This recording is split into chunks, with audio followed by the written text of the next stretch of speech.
It's rolling, it's rolling. Okay, first recording. Go. Greetings, my brother. Greetings. It's been a pleasure actually being with you, coming around with you, and basically sharing the experience with you. No, we spoke the other time, so when I'm here, we'll do it. Yeah, brilliant. So here it's done. Fantastic. I appreciate that. Wonderful. Absolutely. Just for people who have not seen my brother, I'm sure you have. Just introducing, this is my brother Maponga Joshua. All right, he's going to introduce himself to you just for you to get a little insight as to who he is. And my brother's in the UK at the moment on the tour, celebrating the African Liberation Day, which was last week. But obviously, we had an event yesterday where he was there. So, my brother, your experience so far in the UK, what's your thoughts in terms of the interactions and the people you meet? Well, the UK is a concrete jungle. It's a concrete jungle, and yes, people are making money here, and lots of technologies that are around, facilities and other things that people can admire.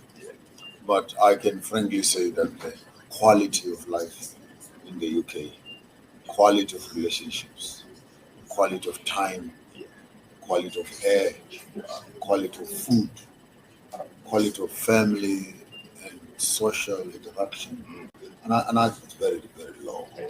And at the end of the day, the human being does not necessarily function in the abundance of money, and they function in the abundance of a good social life. So depression, and opportunistic diseases, hypertension, diabetes, malnutrition issues. I mean, people have big stomachs here that are full of food but empty of health. Yeah, I agree. And then if you're asking me a full assessment of UK, beautiful. I've lived here. I lived here once for 5 years or so. So there's nothing much I could say.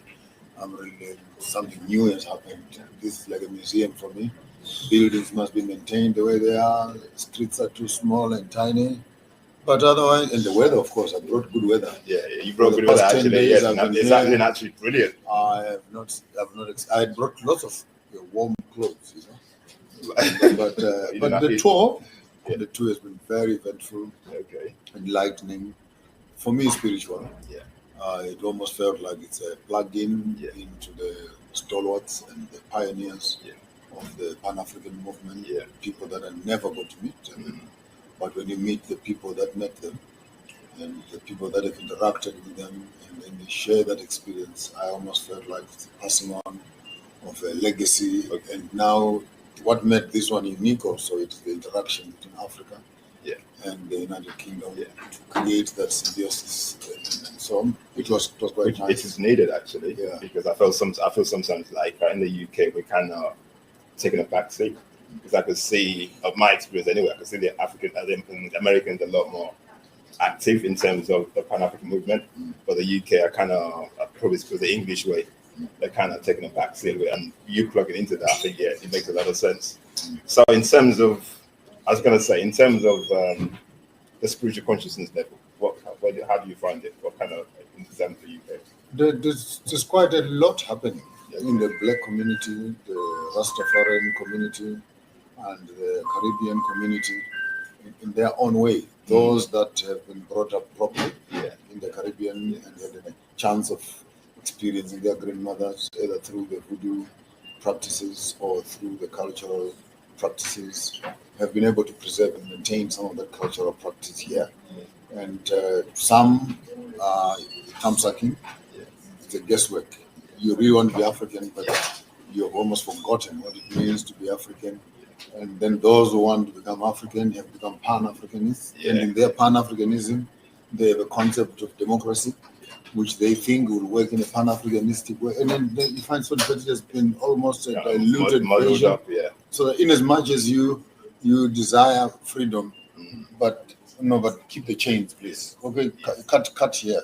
No, my hands can now move freely. But just keep the chains on. I mean, that's where the religion comes in. That's where the colonial governance systems comes in. We are Pan-Africanists, but we are still buying on high street. We are still deep into the medical systems. We are still deep into the insurances and the construction, architecture. of the colonialists to such an extent that even our diet is gone to the left. Yeah. So in the midst of being Pan-Africanism, the question is, must it remain as an ideological, intellectual conversation, or it must actually translate itself into being Pan-Africanist? Maybe has to do more with redefining indigeneity, contextualization, and authentic Afro-centric or Afro-centered lives. And now that we're here, some of us are in Africa, and the opening up of corridors of trade and sale, what do we lose to? I love the Ghanaian community and the Nigerian community, the Chinese and the Indians. You guys are doing very well, because you would find that wherever there is a China city, China is there.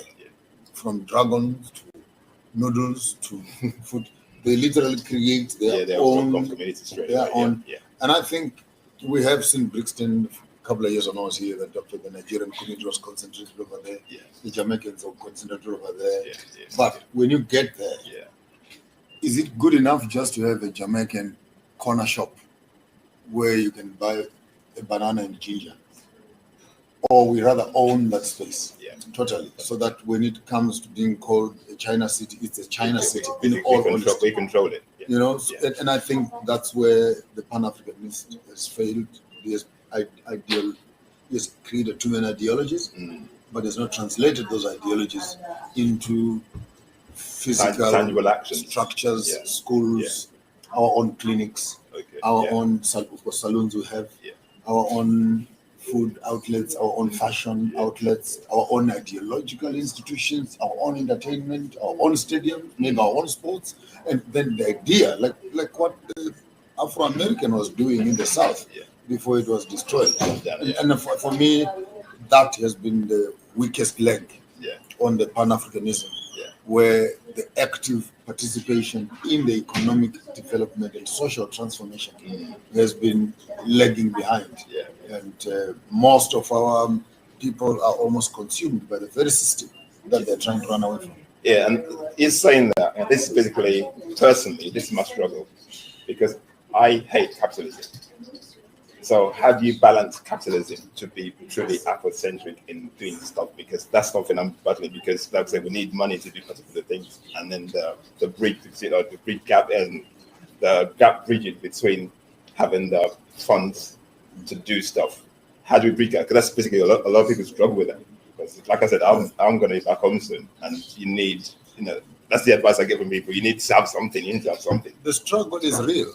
Even in capitalism, you are sponsoring capitalism. Because you take your money that you work for tirelessly for a month, and you take that money and you donate it to the same system. So it starts off with you're going to buy a house in London, you like it or not. You're going to buy a house in London. You're going to buy this. You're going to buy this. The question is, even if I would come to London here, things are exorbitant. But I would surely have to start fighting some of the lords here and see how I can also have access to physical land, because it's only having the means of production that you can begin to create a subculture where lifestyle can begin to develop and come afore. So how do you deal with capitalism? You deal with it from its roots. And that takes us to the 7 concepts that I've always been thumping about.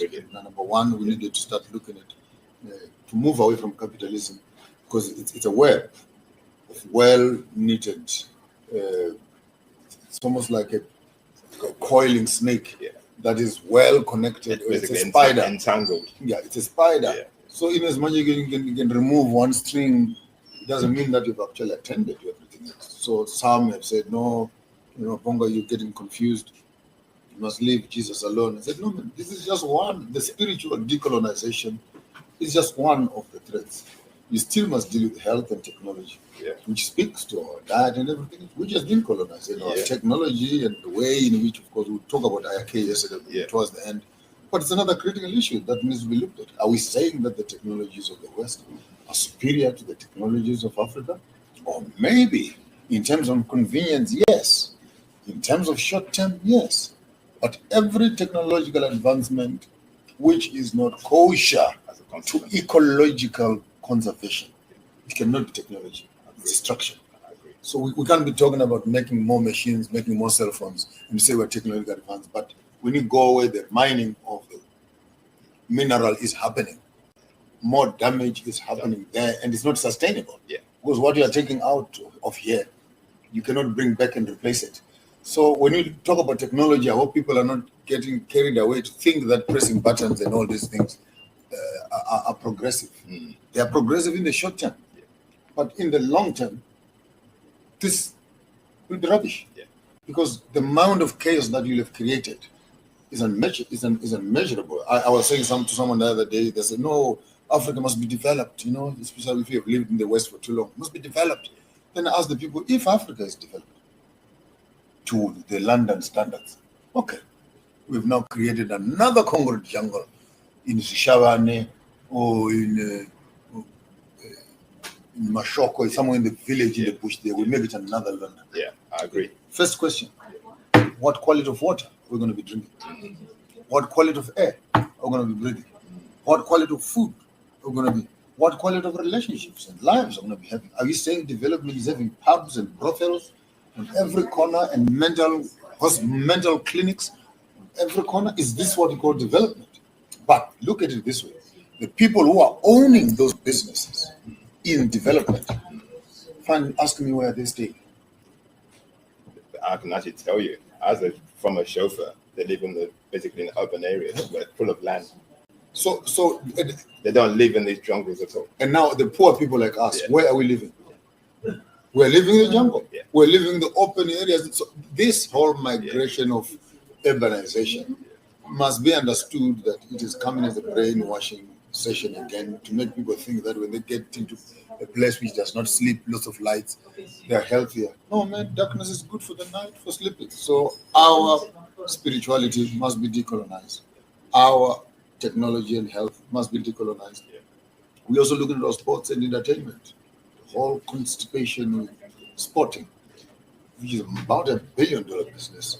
And for me, it is less to do with the sport rather than the thief of time. It's a distraction.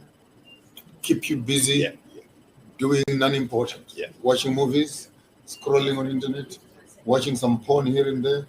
And between that and that, go to the stadium, do something, and then, but you look at the value of time that these have been able to extract from you.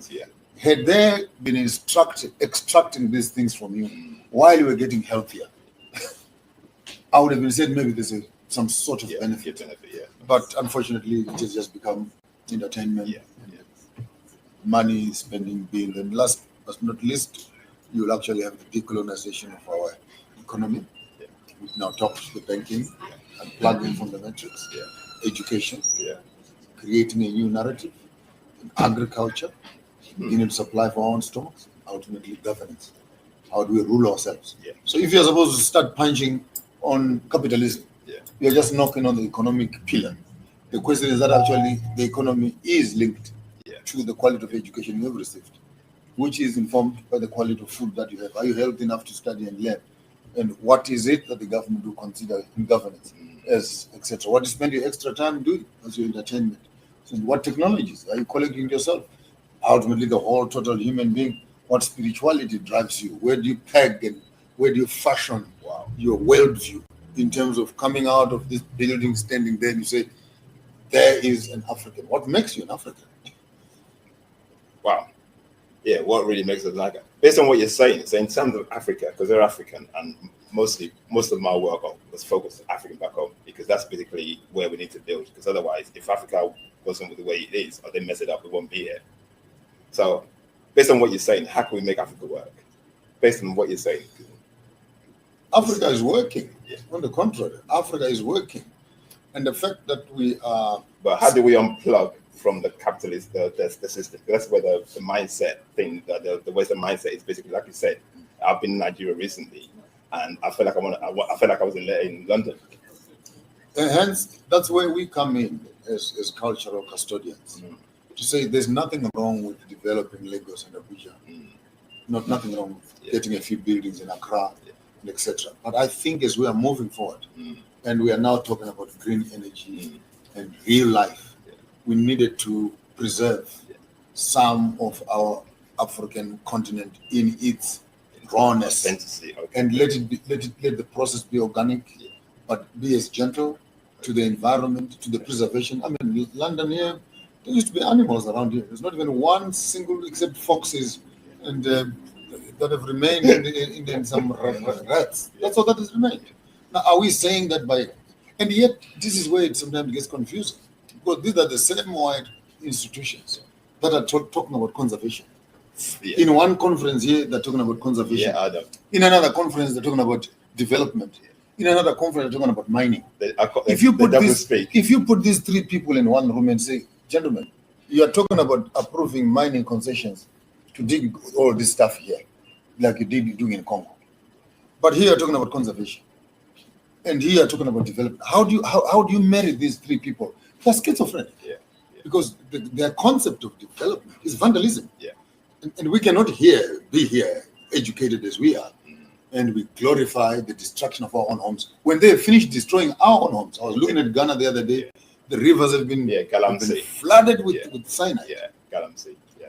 Look at the impact of life, flora, aqua, human beings along that. Yeah. And this is what you remain with. The gold is in their pockets. Yeah. And in their aeroplanes, and they're out of here. They've gone home. Now you remain with stomach problems. You remain with chronic diseases. You remain with an inhabitable environment. Some of these things will take 150 years to remove some of those chemicals that are pumping into the ground. Is this what we are talking about as Africans? You're saying how? It's consciousness. We need to start a campaign of preserving Africa. For example, I want to actually start a campaign on the banning of gold. It may sound crazy, but it does not make sense that you destroy a whole continent only to take up minerals and come and put them in a warehouse here. Okay, here's a strategy in my own small banking world. Okay. I have 10 hectares here of gold. There's enough machineries now that can determine how much gold is here. Okay. And you get the certificate. The gold is already there. You don't need to remove it. Take that to the bank and then transact. Leave the ground where it is. Purchase the ground and leave the ground where it is. You own it. Yeah. So there's no need to be cutting trees and then be talking about extinction of animals, flowers, and birds, and insects. And yet you are the one again who is destroying the very environment. So if you want 10 million tons of gold, you are told, okay, it's here. And you have the certificate, piece of paper that says it's there. Now take that to the bank with your guarantees and spend. So what is this obsession with vandalism? This is what I'm trying to get at. Yeah. So if you're asking me what can we do to unplug from the matrix, what can we do to there's nothing we can do except to preserve it. Because that's the only home that we have. We need a new science. We need a new education. We need a new definition of development. We need a new curriculum of expansion and civilization. We need to redefine what civilization is all about. So basically, in a nutshell, we need to decolonize everything that we've talked about. Basically, train the garbage bin. You can't say it better than that. Yeah. You can't say it better than that. Because otherwise, how educated are we to know that this pollutes and yet we pollute? It's so obvious, and it's so obvious that we see it, but we still do it. That's where me and you must come into the space where we are really relocating, going back home. Yeah. I mean, so far I've planted in my small way, I've done about 700, almost 800 trees. I'm using my borehole water there, doing my traditional houses, planting some indigenous plants and herbs. Yeah. Now create also a birth control center, birthing center for indigenous. I want to see something. I want children that are born and they are not vaccinated. I want to see something. My grandfather lived up to 110 years unvaccinated. What is this obsession with pumping children with injections? By the time these kids grow up, they are drug addicts. Yeah. Yeah, it's true though, because that's what you see what happened in Kenya, see what's going on in Uganda, see what they're doing everywhere. Yeah. And yet on the IKS, they are indigenous ways. Yeah. Okay, let's talk about IKS. Yeah. The indigenous ways would be, and IKS again for me. Yeah. You need to get a book, that African Questions, African Solution. Okay. Well, I think it will be much better when you are looking at the template of the 7 pillars. Okay. Then afterwards we talk about decolonization, and we're talking it across the whole spectrum. Okay. If you are talking about IKS again, we are talking about it on the entire spectrum. So it's not, for me, it's not an isolated. Yeah. Farmers of Thought is an institution where we're developing tools for dealing with decolonization. So IKS for me would be, what are the indigenous knowledge systems when it comes to governance? What are the indigenous knowledge systems when it comes to agriculture? What are the indigenous knowledge systems as far as business, as far as education, as far as sports and entertainment, health and technology, ultimately spirituality? But since you're asking specifically on the health one, on the vaccination one I was talking about, how did we use to, we taught the world how to vaccinate. The first form of vaccination, when you get to a new place, put your finger in your mouth, find a clean piece of soil somewhere, and then touch it, and tell your body where you are. The immune system of the body knows how to communicate and relate to the soil. Well, that's what we are made out of. We lost it. And immediately after you sit down and you've licked the soil, the next thing you're going to be given is a glass of water. We lost it. To water the body and remind the body which water, the soil that you ate, these are the waters that are going to be drinking. Then everything you're going to be doing and eating around it is spiritual for me. Therefore, spirituality for me is one of the highest IKS. People have bundled that into the corner of witchcraft. But that witchcraft comes from ignorance. But when you get to knowledge, you'll actually find that those small little things we're doing was actually vaccinations. Our children, they were born, then the grandmothers would go to the river and then scoop some soil, that muddy soil, in the banks of the river, and some mesh, whatever, leaves that are rotting on the side of the river. Then go to the kraal, pick some cow dung, go to the chicken thing, pick some chicken droppings, pick some stuff and mix this whole big soup of mud and rubbish into one dish. Then a young baby is taken and is introduced to the bacteria that is in the environment.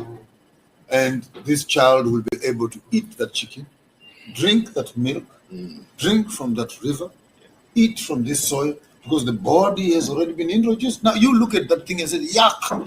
These Africans, this is yuck, this is yuck.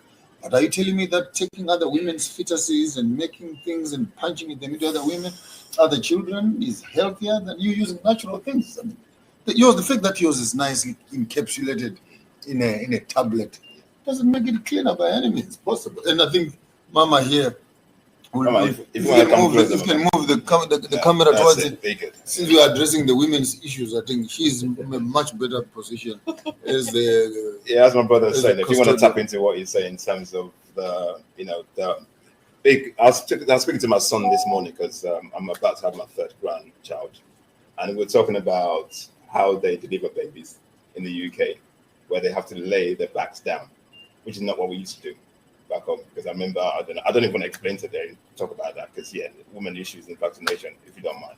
Because I'm thinking the Western way is perverted. What they're doing in the West is basically not what we used to do back home. Well, it has been a disturbing journey. The experience that I have is kind of, it's traumatizing because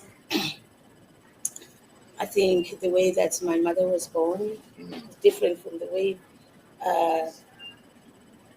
the children of today are born, or different from the way I was born, my own self.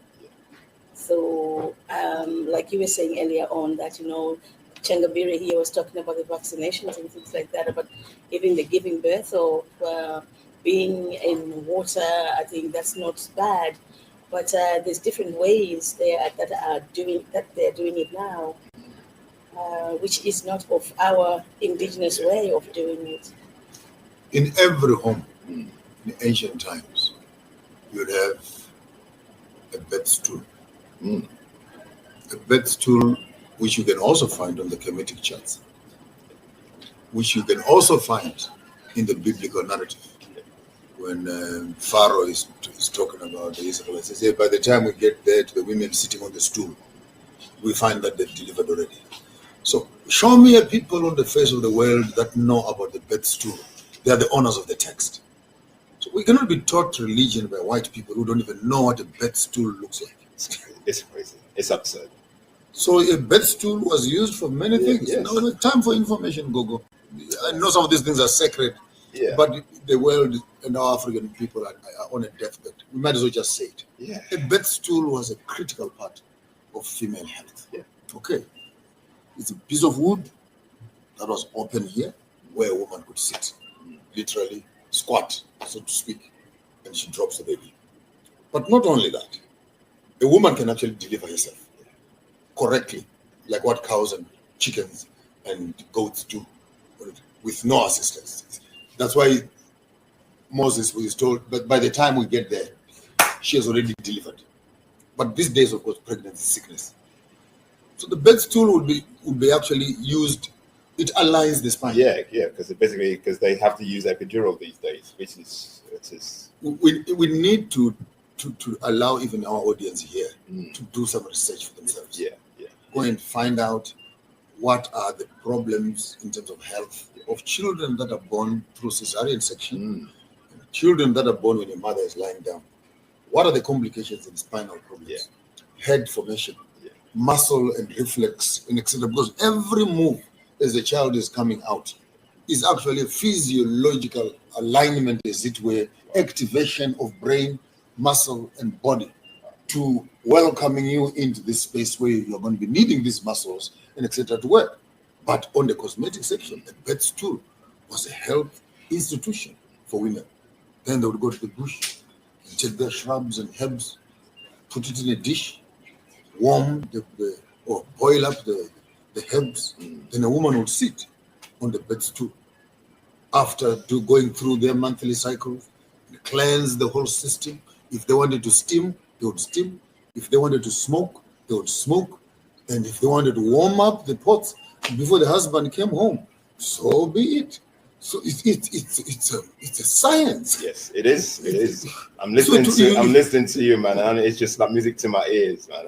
Yes, and I think because that practice is no longer, and you get a lot of women that suffer from postnatal depression. What is postnatal depression?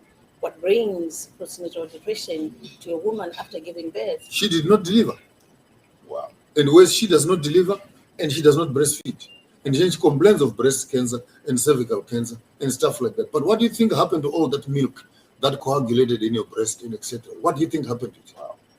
So you drank your own milk. So basically, them not going through a natural process has a massive impact on the body. So every month when you're drinking tablets and you're no longer going on your periods, so where do you think those eggs are going? Your body wants to flush itself. And it's a system. Yeah. So, and you have created a sewage tank for yourself by blocking your hormones from flowing. Wow. You would rather be breastfeeding your husband at night and giving your child plastic milk. Wow. And then when you suffer the catastrophic consequences of breaking natural laws, then becomes an epidemic, a pandemic, a problem. So, IKS is a spiritual science, which we as Africans and as custodians, we look at you young people in the infatuation of your own scientific methods it's swallowing these tablets you call it's craziness, brother. It's crazy. Sickness. It is. And that's why I'm trying to get my head out around it, because everything that we're following in the world today, for me at the moment, none of it makes sense anymore. Look at even this, what you're carrying on here. Yeah. These are cowrie shells. Yes. This is a feminine necklace, reminding you of the sacredness of the woman's anatomy. Yeah. So there's no way you can be carrying this and then you go and rape a woman, because you are carrying the very sense of I respect the wombs in which they have brought me. This is IKS. Yes. We don't have to write books on how must you respect women. But if this had been put by me in a ceremony, and I'll tell you what this represents, then by the time you put it on, it is a bell on your heart that reminds and constantly tells you the people that you must preserve, protect. And I don't know how I can tell even a doctor who has a PhD. Oh, they're the hardest ones. When you don't know, just shut up. Yeah. They're the hardest ones. The most educated are the most uneducated. Most educated. I agree. Yeah. My sister, what's the 3 takeaways from your trip to the UK this time? What's the 3 takeaways? What have you learned? What can you share with us? Having to spend time with, or powerful, two spiritual leaders. I've also learned a lot from them. Uplifting, energizing. I don't know how I actually, because I would have probably just crumbled if I was on my own. But it was very uplifting and energizing just being with Changambire Maponga here and Professor Dosunmu. Yeah. And the audience, they were phenomenal. Everybody was just, I don't have the words for it, but I learned just a lot, and I'll go back with a big smile, I should say, and also the experience was just amazing. The experience was amazing. It's the teachings of tomorrow as well. Yeah. Everybody was just extremely nice. Okay. I'm talking about even maybe spiritually. Yeah. We didn't feel any tension, although we were mobbed at some time. But I saw that. yeah, and my fear was on him, not my own self. I could see you trying to protect him, but Yes, I saw that. But it's just been a wonderful journey to remember. Yeah. Yes, it was a wonderful, wonderful, beautiful journey to always remember. It wasn't just like, a plain journey. It came with a lot of understanding teachings, and I got also to hear Professor Small speaking live because I've always been on Zoom meetings with him. Okay. But having to meet Professor Small, in person, it was overwhelming. Yes. I was hoping to actually have an interview with him because I called him, but obviously I had to go back. So at least I'm glad you actually met him. So which is good. Both of you met him because I saw your video with him when you were in Birmingham. So brilliant. And my sister, Mothers of Nations. Can you tell us more about that, please? We a fairly new organization. Okay. Well, it's not my first organization. Okay. My first organization was called NIAC, and it fell apart, I think, in the 90s. Okay. So I gave birth to another one. We birthed another one called Asanteni, which is doing very, very well at the moment in Northern Ireland. Okay. And decided also that, because Asanteni is only catering for the community in Northern Ireland. So that's where the idea of having Nations of Mother Earth came about, so that I would be able to reach out, not just in Northern Ireland, but reaching out in Africa, America. I mean, we are everywhere, worldwide, and based on helping underprivileged people. And we're mainly focusing on elderly people. We have a lot of our elderly people that suffer from dementia, and the awareness has not reached out to us in Africa.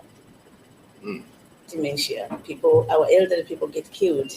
They're accused of being witches because they wander around naked, and they are asked questions like, "Oh, are you a witch?"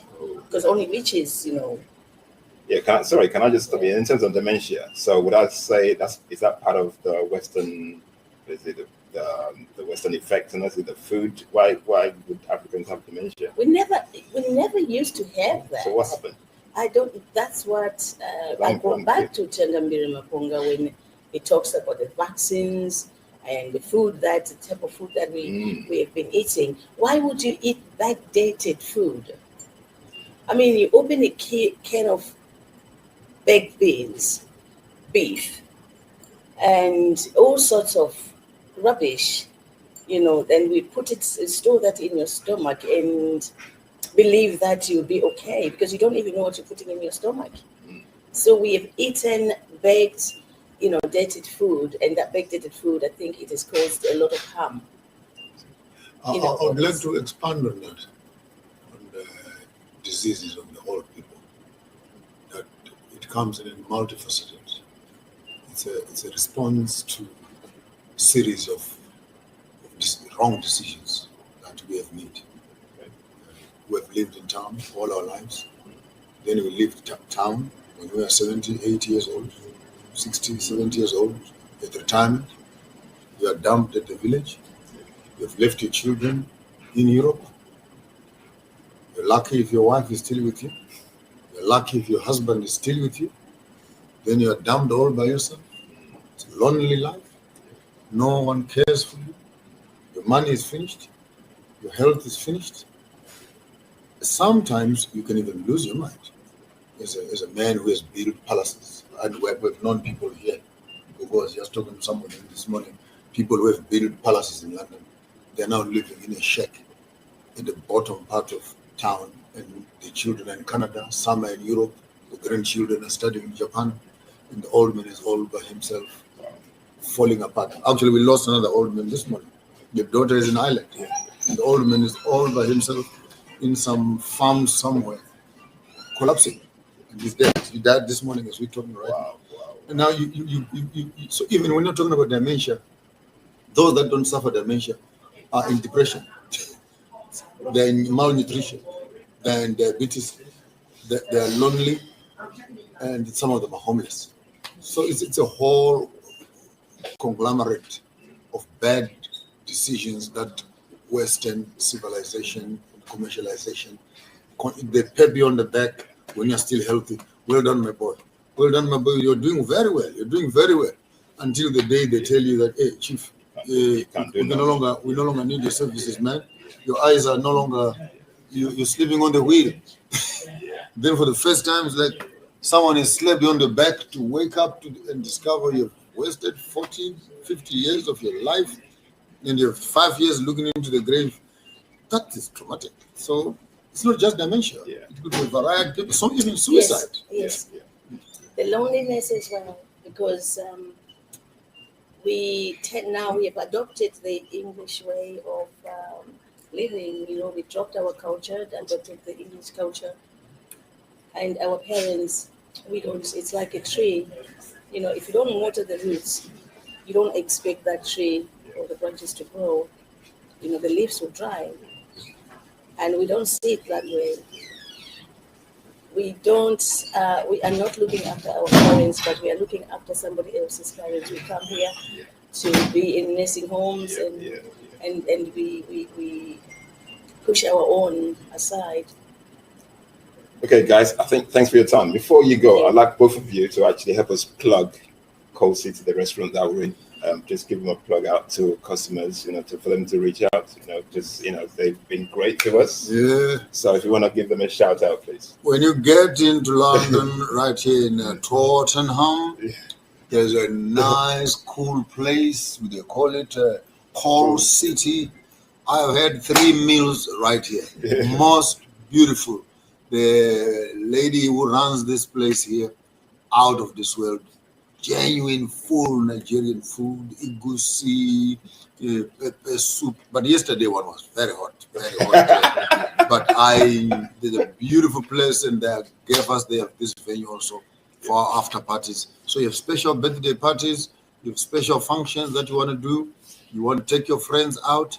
The only way we're going to come out of this mess, when our brothers and sisters open up businesses, be it clothes, be it food, be it cars, be it what. When you hear that a brother or a sister has opened up a business, the only thing we can do is to make sure that we support each other.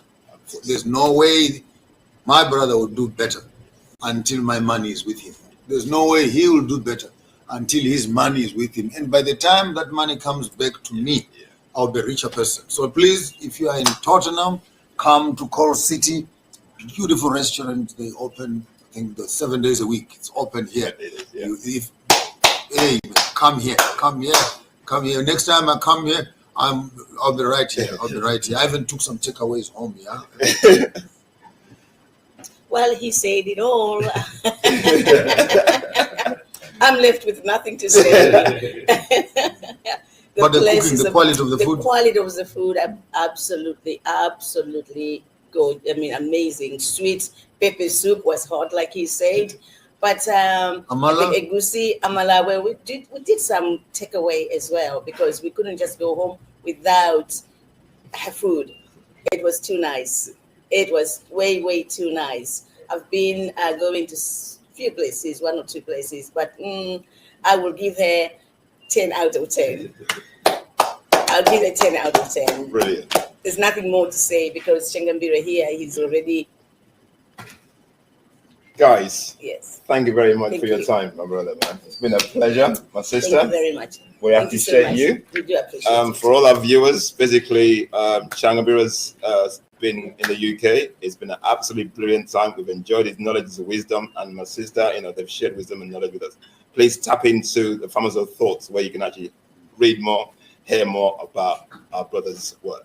We'll make some arrangement for the books and etc. With the radio station. Yeah, brilliant. If people want to order, maybe get in touch with you, send in some stock, and we'll distribute from there. So you can hear that, guys. So in terms of these books, basically, just reach out to the Emerging Alkebulan. We'll be in touch with my brother, and we'll see what we can sort out. We work with paper guy. Yeah. Oh yeah. We actually we got connection with. Yeah. That's fine. Fine. Okay. Thanks for your time, guys, and we'll see you soon. Thank you. Thank you.